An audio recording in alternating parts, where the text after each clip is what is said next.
Bismillahirrahmanirrahim. Hello and assalamu alaikum viewers. My name is Abira Said Freelancing Wali and I am a level 1 student at Kahan School, Islamabad campus. So viewers, this is a very special guest name is Sir Kirk Hazlett. So welcome to my show. So first of all, assalamu alaikum. I'm sorry, say one more time. Okay, how are you? Oh, I'm very well, thank you, and thank you for inviting me today. I'm looking forward to chatting. Okay, so my first question is please introduce yourself for my audience. Okay, it's okay. My name is Kirk Hazlett, and I am a public relations professional who, for the last 20 years, has been teaching public relations. So my whole professional life has been communication in some way. I've had a good time doing it, learned a lot, and love sharing experiences and suggestions with other people. So looking forward to chatting today and answering some questions. Okay, nice introduction, Kat. So my first question is what motivated you to transition from public relation practice to academic? Well, it was a little bit. This was just part of it was I had been working in public relations for a long time and was having difficulty at that time finding my next opportunity. And I found a position. Seemed like it would be very, very good. And the good news is it was a good position. The bad news was that my boss, who hired me, and I did not like each other. And so,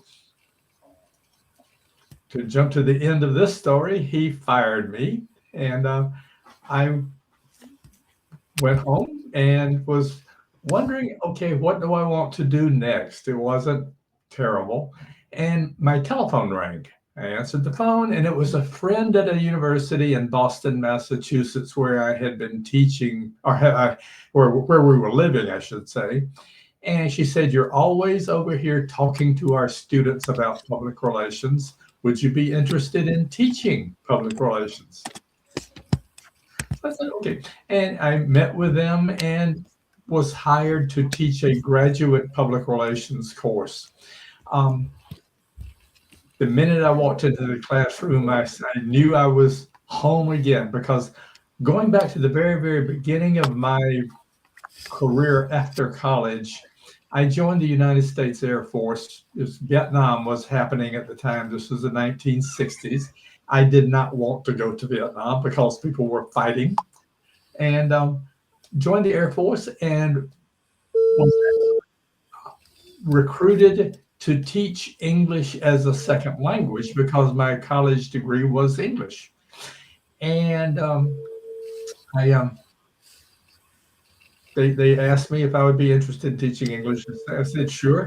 And then I thought, or maybe I should ask, where will I be teaching English? Oh, you'll be going to Vietnam. Okay. So anyway, enjoyed being in the classroom, enjoyed teaching, but then I moved into public relations, and that was where I really, really, really felt good and stayed for more close to 30 years. So long story there, but started off doing one thing, spent my career doing another thing, completed my career doing what I started doing, teaching public relations.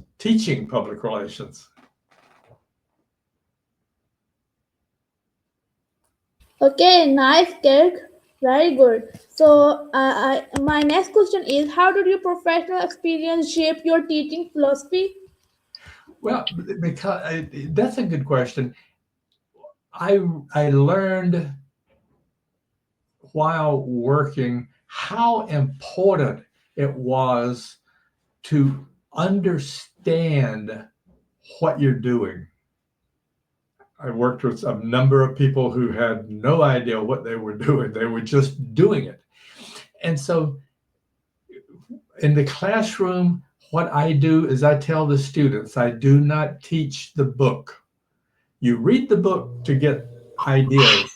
but I'm going to teach you real life, real time. This is what happens. And so sometimes you have to use your head and not your book. Okay, very good, Kirk Hazlett. So my next question is, what were your key responsibilities in professor on at the University of Tampa? It's the same as I have been everywhere I've taught. I taught public relations courses, obviously introduction to public relations. I've taught writing for public relations, case studies for public relations. So that my job as a, and this is for adjunct professors everywhere, they are hired to teach something that usually they really, really know from experience. And that's why they invited me to teach at the University of Tampa, was because of my background in public relations and then my background after that as a public relations professor. I taught for close to 20 years or 15 years in Massachusetts. So mostly teaching, helping future professionals find their pathway so that they can go and succeed. Okay, well done, Kirk. So my next question is, what lesson from your 35 years in do students find most valuable? It's mostly I always refer to it as the real life things. I tell them this, you won't read about this in the book, but this happens a lot in public relations. And so they, I give them these things, and yeah, maybe in the book as we are studying, we're discussing one subject. I will give them real life examples of how I dealt with this, how I succeeded or not. You know, I don't always say I didn't win everything. And once in a while, things didn't go well.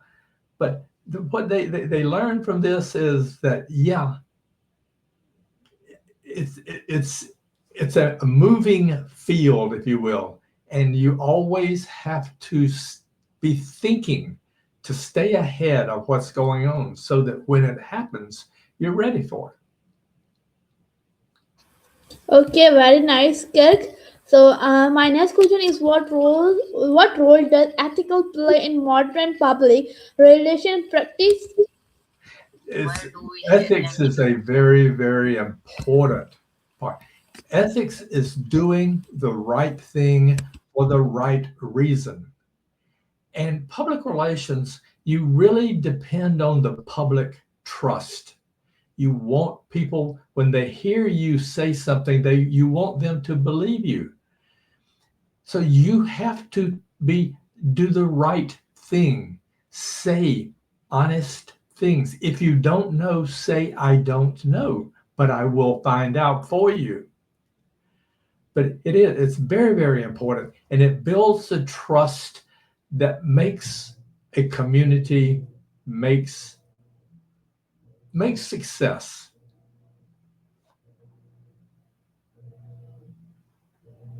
Okay, well done, Kirk. So my next question is, how does PRS, a board of ethic inferior industry stands?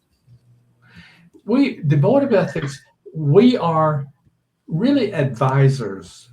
We help professionals, our members and others, understand the right thing to do. We don't say you must do this. We just say this is the right thing to do. And here's why. And so industry leaders, industry, the professionals, they look to us and they will say, what should I do about this? And we don't say you must do this. We just say this is what we recommend based on our experience and based on the experience of others. Okay, well done. So my next question is, what are the biggest ethics challenge PR professionals face today? I think they've been there all the time. The main thing is getting pressure from above, from your boss to say you should be doing this, and it's difficult because um, and it's always going to be there. And the thing is that people everywhere, your customers, your supporters, whoever it might be, you don't know where they are. And so you have to always be thinking, am I, is what I'm saying, will people understand why we are doing this and why it's good that we're doing this? So it's there. And and again, it's not in the old days. It was very easy to say, these are the people that we are talking to. Not today. Today, it's everyone.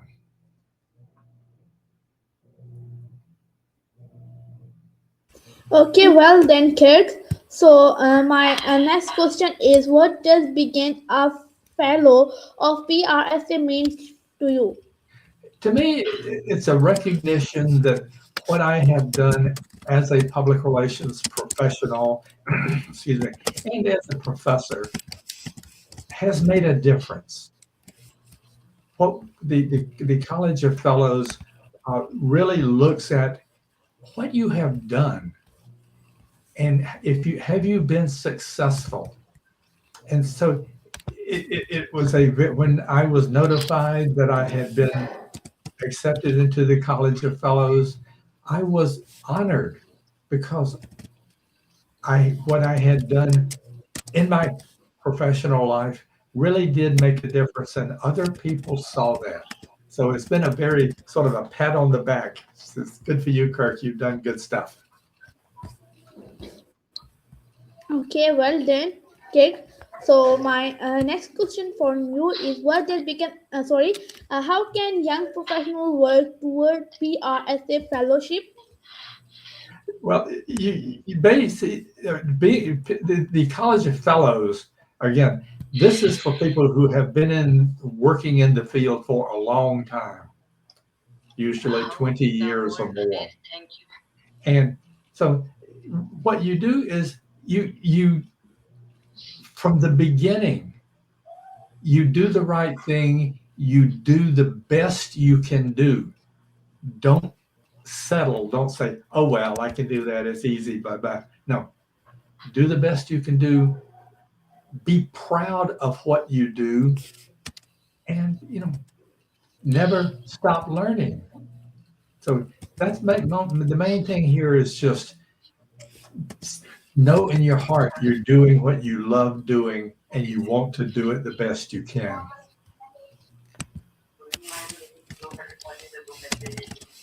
Okay, well then, Kirk. So my next question from you is that, please tell me that our audience who listen to you, how does PRSA sport ethic in public relation education? We, as an organization and as individual members, really communicate as best we can how important ethics is. We talk about it. We give examples when we are talking to audiences anywhere. We try our best to help them see and understand how ethics helped us to do the right thing and to succeed.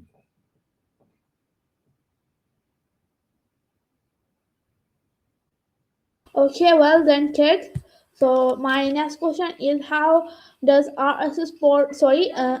What are the responsibilities of PRSA college for fellow board? What are the responsibilities of?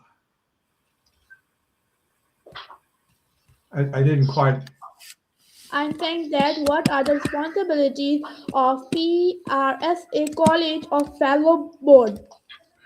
Uh, our responsibilities are really uh, to help, and it sounds sort of so simple, to help others understand that public relations people are good people who want to do good things for good reasons. And so we do our very, very, very best to communicate across our membership and in the public how important it is to do the best you can do.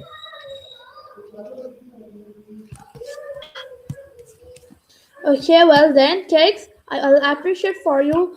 So my next question is, what advice do you give students about joining professional assistants? I the advice I give to students is really very much is to ask questions. Try to Okay, figure. Sorry. yes, continue. Yeah. It's as I say, is don't just say, "Oh well, I will worry about that when it happens." No, no, no. Ask the questions. Be prepared. Be prepared as best you can. Not not everything um, is that good. And professional organizations and professional associations really give you sort of a, a model that you can look to and say, oh, okay, this is what I need to do to be considered a professional in this field. And it's and so from your success, it helps you. But professional associations also connect you with people everywhere. No matter where I travel, I know that I can connect with people who work in public relations, get ideas from them, things that I can use in my own work or in the classroom.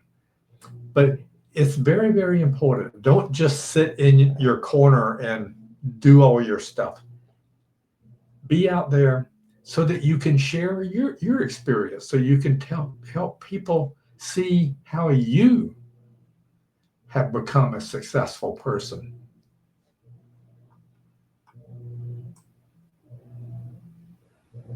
Okay, that's great. So my next question is, how did your work with organization shape your PR approach? They they taught me from the very, very beginning that if you want to succeed, people have to understand who you are, what you are doing, and why you are doing it. Nonprofit organizations don't manufacture cars and radios and things. Nonprofit organizations provide services. And if people don't understand why you are doing what you are doing as an organization, they're not going to support you. So you really have to help the public become familiar with you and accept what you do. And sometimes you change a little bit of what you are doing because the public says that's not right. So it's a two-way street, but we all succeed with it.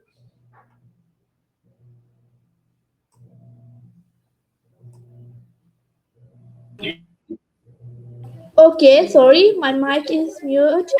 Okay, well done. So my next question is, what were the communication challenges in government PR?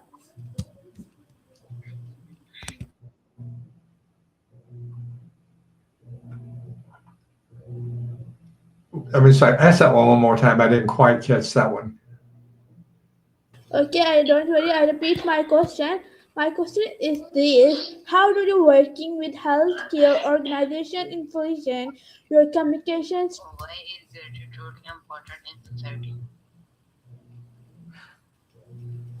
How to work? Are you saying how to working with healthcare organizations? Is that what you're asking? Yes. Okay, sorry. I just uh, Don't They, worry. it's there again is you are helping the public, but the public needs to understand what you are doing and why. And I learned very early in that area that you could not just sit in your office and type all your messages. You had to be out in the community talking to people and helping them understand what your organization was doing. And so it really, throughout my professional career, I really understood that I could not just sit in my office and type my notes and that thing.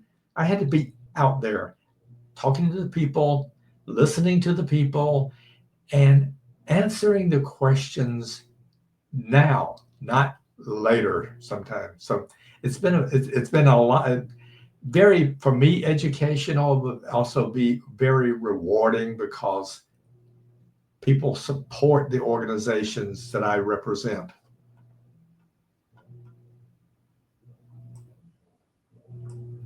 Okay, well then. So my next question is, what skills are most important for PR professional in healthcare?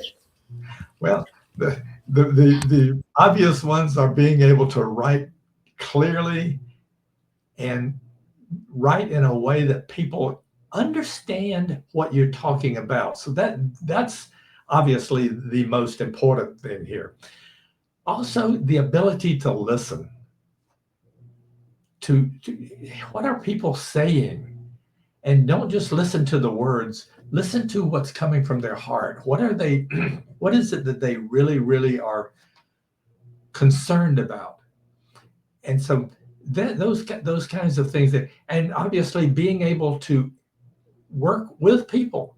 If you don't like talking to people, you don't want to be in public relations, because that's what we're all about, is talking to people. But again, writing, obviously, and the ability to plan, to look at a situation and say, okay, this is what I need to be doing. Boom. Okay, well then, Kirk. So my next question is, how did member services organization different from government clients?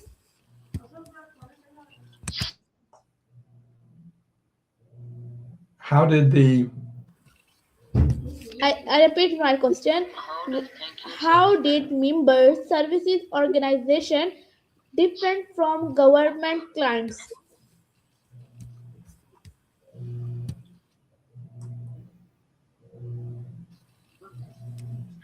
Can you hear me, Kirk?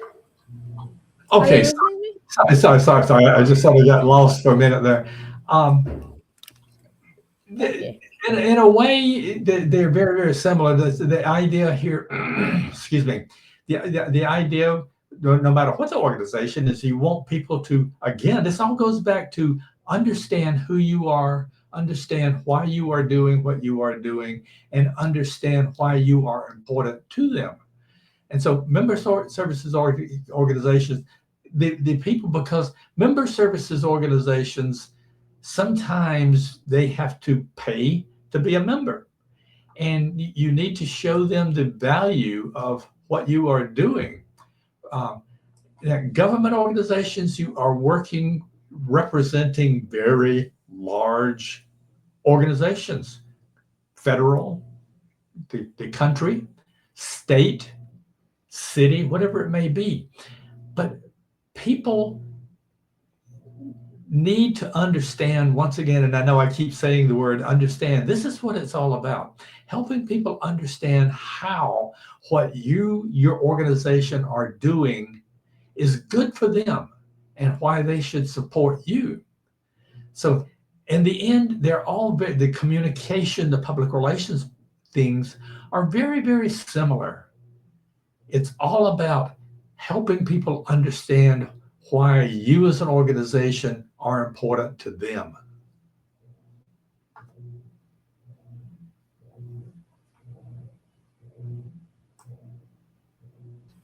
Okay, that's great, Kirk. So, my next question from you is please tell me, our audience who can be listening, what were your key duties while working with the USA Army?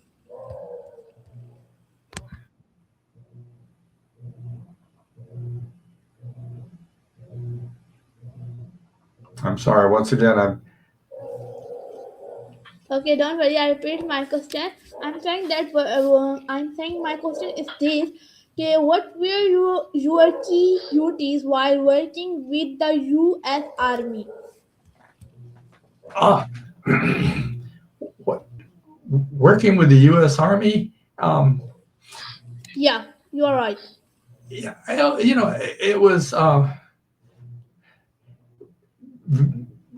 the only say big difference was in the military, and it doesn't matter, Army, Air Force, whatever it may be, is everyone has something on their sleeve that says who they are, and it's I found it difficult because when I was in the Air Force as a civilian, as a military, I was enlisted. I was a sergeant, but I worked for officers, and sometimes they would look at me and they would see, oh, you're an enlisted person. You don't know what you're talking about, and I had to help them understand, not just me, but people like me, that yeah, we do know what we're talking about, and you need us to help you succeed.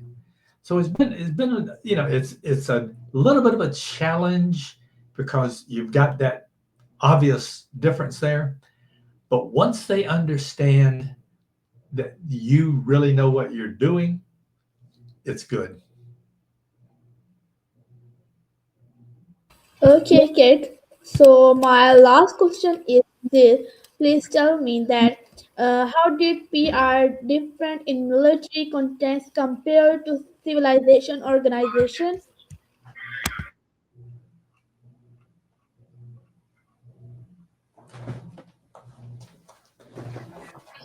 Once Does again, I'm he sorry, I'm not sure make exactly. relationships stronger?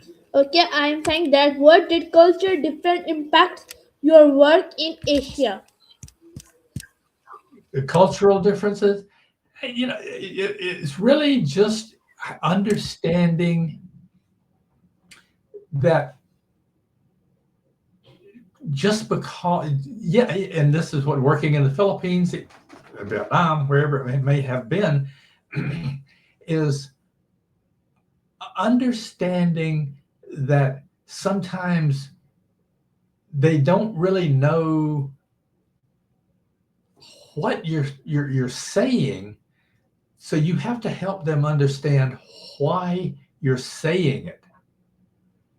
And and what it means is the communicator, the public relations person, you have to listen. You have to not just listen, but look in their eyes and know and be sure that what you are saying is understood and is acceptable, that they think it's a good thing.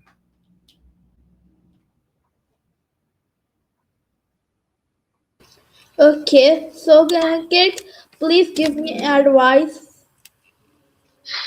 last advice. Some advice, the advice is just this: to really Provide think about what it is that you love doing, what makes you feel good in your heart, and talk to other people. Don't just go off and do it.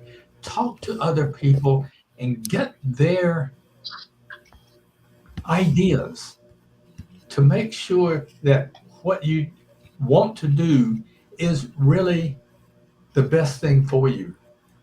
So, I have been told in the past, you really probably don't want to do that because you don't like it. how do And, doctors but you feel think when it sounds patients say thank you? cool, but it's not. It's not something you love doing. So talk to people and always be checking, am I doing the right thing? Even today, I make sure I ask people, am I doing the right thing? Okay, so Kirk Hazlett, thank you. You give me your very, very, very special time for me. So, thank you so much again. I am asking thank you, Sir Kirk. So, this is our interview with guest name is Kirk Hazlett. I hope you like it. We How will about the meet in same presentation guest stage? in next interview and next podcast. Take care. Allah Hafiz. Bye bye, Kirk. Okay, bye bye. Thank you.